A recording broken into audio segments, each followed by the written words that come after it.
નમસ્કાર વિદ્યાર્થી મિત્રો, સ્વાધ્યાય 3.1માં દાખલો નંબર 2 ખૂબ જ અગત્યનો દાખલો છે ને પેપરમાં વિભાગ સીમાં પૂછાય છે. ચેનલને હજુ સુધી લાઇક અને સબસ્ક્રાઈબ ના કરી હોય તો જરૂર કરજો, બેલ આઇકન દબાવજો.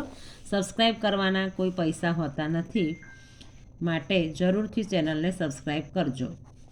એક સમીકરણ છે 2x + 3y = 11 અને બીજું સમીકરણ છે 2x - 4y = -24. આને આપણે આપીએ સમીકરણ નંબર 1 અને આ સમીકરણ નંબર 2.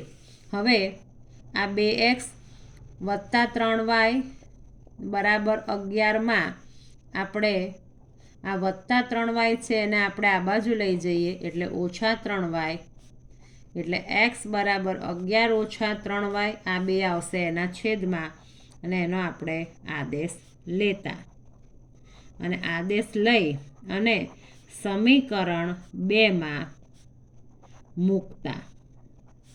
હવે સમીકરણ 2 છે 2x - 4y = -24. હવે આ સમીકરણમાં જ્યાં x છે ત્યાં આપણે xની જગ્યા કિંમત મૂકીશું.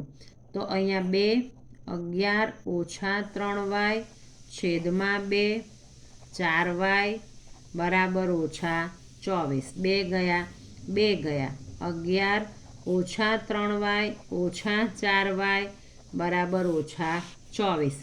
તો 4 ને 3 7y = -24. -24 આ બાજુ આવે એટલે થશે +24 અને -7y -7y આ બાજુ જશે એટલે +24 ને 11 35 અને અહીંયા 7y એટલે 35/7 = y. તો 7 × 5 = 35. 7 ગયા 7 ગયા તો આપણને yની કિંમત મળશે 5. અને આ yની કિંમત આપણે જે આદેશ લીધો હતો કે x = 11 - 3y/2 એમાં આપણે yની કિંમત મૂકીશું 5 અને આ છેદમાં 2.